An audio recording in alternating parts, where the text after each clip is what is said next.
Hello and welcome বন্ধুরা, ইতু ইন্দ্রাণী চ্যানেলে তোমাদের সকলকে আবারও একবার স্বাগত। আশা করছি তোমরা সবাই খুব ভালো আছো, আমিও ভীষণ ভালো আছি।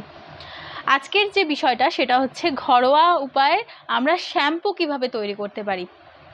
শ্যাম্পু তৈরি করবার কি আছে, তাই না? শ্যাম্পু তৈরি করবো, অত ঝামেলা করব কি দরকার? দোকান থেকে একটা পাতা শ্যাম্পু কিনে নিয়ে চলে আসবো, নিয়ে এসে শ্যাম্পু করে নেবো, বা বাড়িতে যে শ্যাম্পু রয়েছে সেই শ্যাম্পুটা ইউজ করে নেবো। অসুবিধা কি আছে? ঝামেলা ঝঞ্ঝাট সময় কিন্তু এখন মানুষের হাতে ভীষণ কম বাবা, অত কিন্তু আমি ঝামেলা করতে পারবো না। তো করো না, ঝামেলা যত না করবে তত অকালে চুলগুলো ঝরে যাবে, অকালে চুলের সমস্যা দেখা দেবে, যা আমাদের দৈনন্দিন জীবনে হয়ে আসছে সেই সমস্যাগুলো আরও বেশি বেশি বেশি বেশি করে দেখা দেবে। তো যেটা কথা সেটা হচ্ছে যে আমাদের ঘরোয়া উপায়ে শ্যাম্পুটা আমরা কেন বানাবো, আগে সেই কথাটা বলি। বানাবো এই কারণে, আমাদের তো বিভিন্ন রকম সমস্যা, পলিউশনের দিক থেকে আমাদের অনেক রকম সমস্যা হচ্ছে চুলের জন্যে। পলিউশন আমাদের চুলটাকে অনেক রকমভাবে ড্যামেজ করছে। তারপরে আমরা বিভিন্ন রকম কেমিক্যাল ইউজ করি আমাদের চুলেতে, সেগুলোর জন্যও কিন্তু আমাদের চুলটা সেমভাবে ড্যামেজ হচ্ছে। তারপর তো এখন তো যে কোনো জায়গায় আমরা যদি বিয়েবাড়ি টিয়েবাড়ি যাই, একটু ভালো করে একটু হেয়ার স্টাইল করে একটু চুল টুল বেঁধে একটুখানি গেলাম, একটু চুলেতে স্প্রে ফ্রে লাগানো হলো, বেশ ভালো লাগলো, চুলটা সেট হয়ে থাকলো, কোনো অসুবিধা হলো না। কিন্তু পরবর্তীকালে আমরা কি করলাম, চুলটাকে নারকেল তেল মেখে শ্যাম্পু করে ধুয়ে ফেললাম। এটা কিন্তু মানে কোনো রকম কোনো চুলের জন্য কোনো কিন্তু যত্ন হলো না। চুলটা ফ্রিজ হয়ে থাকে, হেয়ার স্টাইল করার পরে চুলটা জট পাকানো হয়ে থাকে, সেই জটটাকে আমরা মুক্ত করার জন্য, সেই স্প্রে কেমিক্যালের হাত থেকে আমরা মুক্ত পাওয়ার জন্য, সেই জন্যে কিন্তু আমরা কী করি, সেই জন্য আমরা তেল মেখে শ্যাম্পু করি, তাই তো? এটা কিন্তু আমাদের চুলের কোনো যত্ন হলো না। চুলের যত্ন যেটা, সেটা আমি ভিডিওর মাধ্যমে পরবর্তীতে আরও দেব। আজকের যেটা বলছি সেটা হচ্ছে কিভাবে আমরা নিজেদের মানে ঘরোয়া উপায় শ্যাম্পু করতে পারবো। শ্যাম্পুটা করো, শ্যাম্পুটা করলে কি হবে, চুলটা ভালো থাকবে, আর কিছুই হবে না, নিজেদের চুলটাই ভালো থাকবে। তো যাই হোক, শ্যাম্পু তো মার্কেটে অনেক রকমের কোম্পানির অ্যাভেলেবেল রয়েছে। আমি বলছি না, কোনো কোম্পানির নাম করে বলছি না, তবে আমরা কি করি, আমাদের সাধারণত নেচারে যেটা আসে সেটা হচ্ছে যে মার্কেটে যদি কোনো নতুন ধরনের শ্যাম্পু আসে, তখন কি করি আমরা, সেটা মানে ট্রাই করার একটা প্রবণতা থেকে যায়, যে মার্কেটে ওই শ্যাম্পুটা নতুন এসছে, একটু ট্রাই করে দেখি কেমন হচ্ছে। করতেই পারো, কোনো অসুবিধা নেই, কিন্তু মানে মার্কেটের যে সমস্ত শ্যাম্পু রয়েছে সেই সমস্ত শ্যাম্পুর থেকে কিন্তু ঘরোয়া উপাচার হিসাবে যদি তোমরা কোনো শ্যাম্পু ব্যবহার করো, তাহলে সেই শ্যাম্পুটার বেনিফিট কিন্তু মার্কেটে অ্যাভেলেবেল শ্যাম্পুর থেকে 1000 গুণে বেশি। এটা তোমরাও খুব ভালোভাবে জানো। তো যে শ্যাম্পুটার কথা আমি আজকে বলবো, সেটা কিন্তু আমরা খুব সহজেই বাড়িতে বানিয়ে ফেলতে পারি, কোনো রকম কোনো ঝামেলা ছাড়াই। হ্যাঁ, ঝামেলা ছাড়া একেবারেই বলবো না, ঝামেলা একটু আধটু হবে, কেননা নিজেকে সুন্দর করতে চাইলে একটু তো ঝামেলা সহ্য করতেই হবে, তাই না? তো যেটা বলার সেটা হচ্ছে যে তিসি বীজ, তোমরা নাম শুনেছো, ফ্লেক্সিড যেটাকে বলে, তিসি বীজ। তিসি বীজের তো বিভিন্ন রকম উপকারিতা আছে। তিসি বীজে প্রচুর প্রচুর প্রচুর, অ্যাকচুয়ালি তিসি বীজটা হচ্ছে মানে এক ধরনের মহৌষধি যেটাকে বলে। আজকে কিন্তু এই তিসি বীজের ব্যবহারটা কিন্তু এই ভিডিওর মধ্যে কিন্তু আমি বলবো। তিসি বীজে প্রথমে কি থাকে আমি আগে বলে নিই। ফাইবার, ভিটামিন, অনেক কিছু তো থাকেই, তার মধ্যে থাকে কি ওমেগা 3 ফ্যাটি অ্যাসিড। এবং তিসি বীজের মধ্যে যে যে উপাদানগুলো থাকে আমাদের শরীরে কিন্তু সেটা বিভিন্ন রকমভাবে উপকারে আসে। অ্যাকচুয়ালি তিসি বীজটা হচ্ছে উপকারী মহৌষধি, যেটা আমি আগেই বললাম, তিসি বীজটা হচ্ছে উপকারী মহৌষধি। তিসি বীজ তোমরা কোথা থেকে পাবে? দশকর্মার দোকান থেকে পেয়ে যাবে, কোনো চাপ নিও না। অনেক ক্ষেত্রে মুদির দোকানেও রাখে, খোঁজ নিয়ে দেখতে পারো, পেয়ে যাবে। তিসি বীজটা খুবই অ্যাভেলেবেল একটা জিনিস, ফ্লেক্সিড। তো তিসি বীজের যে উপকারিতাটা সেটা কিন্তু আমাদের এই শ্যাম্পুর মধ্যে কিন্তু আমরা নেব। কিভাবে নেব? ওকে, চলো, অনেক কথা বলে ফেলেছি, এবারে কিন্তু মেন পয়েন্টে চলে আসি। শ্যাম্পু আমরা যদি ঘরে বানাতে চাই, কিভাবে বানাবো?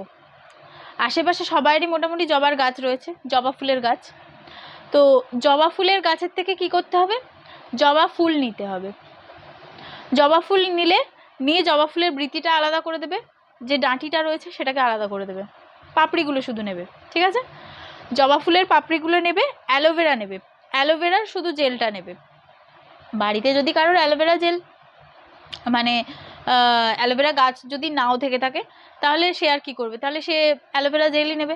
যদি কারোর অ্যালোভেরাতে অ্যালার্জি থাকে, ঠিক আছে, যদি কারোর অ্যালোভেরাতে অ্যালার্জি থাকে অ্যালোভেরাটাকে টোটালি স্কিপ করে দিতে পারো, কোনো রকম কোনো অসুবিধা নেই, কিচ্ছু প্রবলেম হবে না তাতে। অ্যালোভেরাটাকে স্কিপ করে দেবে, দিয়ে বাকি যে উপাদানগুলো আমি বলবো সেগুলো কিন্তু করবে।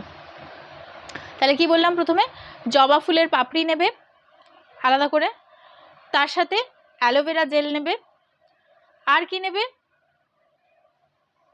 নেবে, যেটা প্রথমেই বললাম, তিসির বীজ।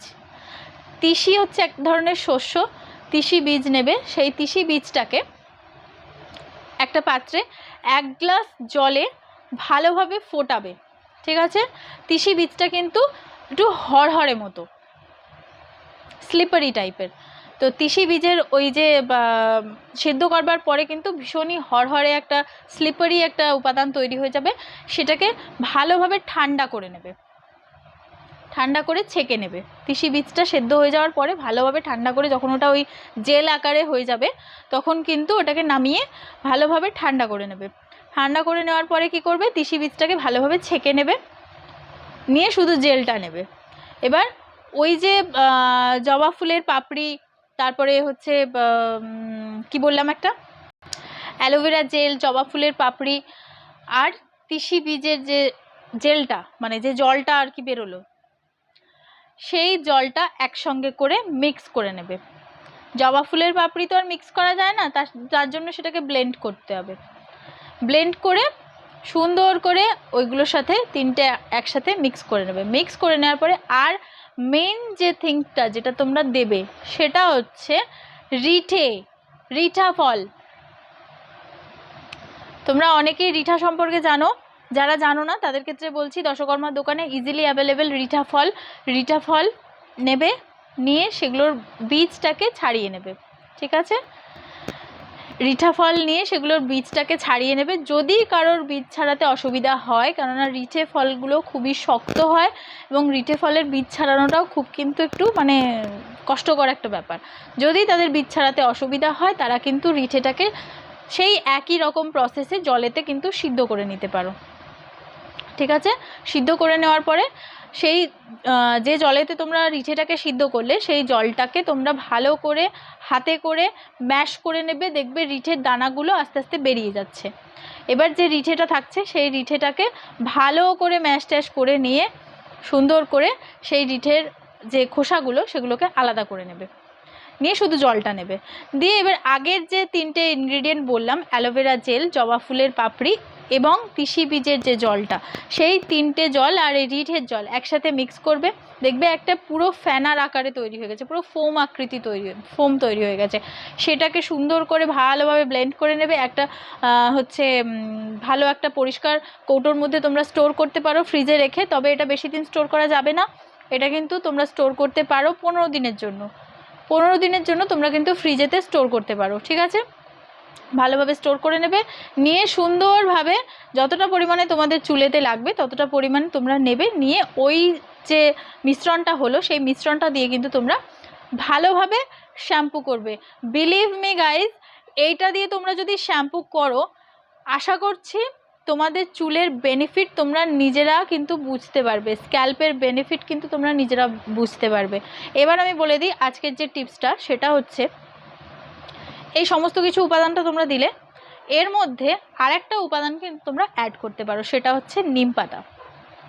যখন তোমরা তিসি বা রিঠে যাই ফোটাবে তখন কিন্তু ওর সাথে বেশ কিছুটা নিম পাতা তোমরা অ্যাড করতে পারো। নিম পাতা অ্যাড করলে কি হচ্ছে, জলের মধ্যে ওই নিম পাতার যে গুণাগুণগুলো সেগুলো মিক্স হয়ে যাচ্ছে। এবং নিম পাতা তোমরা খুব ভালোভাবেই জানো আমাদের স্ক্যাল্পের কিন্তু ফাঙ্গাল ইনফেকশন দূর করতে ভীষণভাবে উপযোগী। তো তোমরা এটা কিন্তু ইউজ করতে পারো, এটা কিন্তু একটা টিপস হিসাবে দিলাম, তোমরা ইউজ করতেও পারো নাও পারো, এটা স্কিপ করেও যেতে পারো, কোনো ব্যাপার নেই, ঠিক আছে। তো চলো আজকের এই শ্যাম্পুটা রেমেডিটা যেটা আমি দিলাম সেটা যদি তোমাদের ভালো লেগে থাকে তাহলে সেটা কিন্তু তোমাদের চুল কিন্তু দেখাবে যে তোমাদের বেনিফিটটা কতটা কি পেলে তোমরা। আর অবশ্যই কমেন্ট করে জানাতে ভুলবে না, ঠিক আছে। তোমরা সবাই ভালো থেকো, সুস্থ থেকো, আশা করছি আরও পরবর্তীতে নতুন নতুন ভিডিও নিয়ে তোমাদের সামনে আসতে পারবো। যদি আমার ভিডিওটা তোমাদের ভালো লেগে থাকে তাহলে অবশ্যই লাইক করতে, কমেন্ট করতে এবং শেয়ার করতে একদম ভুলবে না, এবং আমার চ্যানেলটাকে সাবস্ক্রাইব করতে কিন্তু একদম ভুলো না। ওকে, চলো তাহলে টাটা, বাই বাই, তোমরা সবাই কিন্তু ভালো থেকো, দেখা হচ্ছে অন্য কোনো ভিডিওর মাধ্যমে।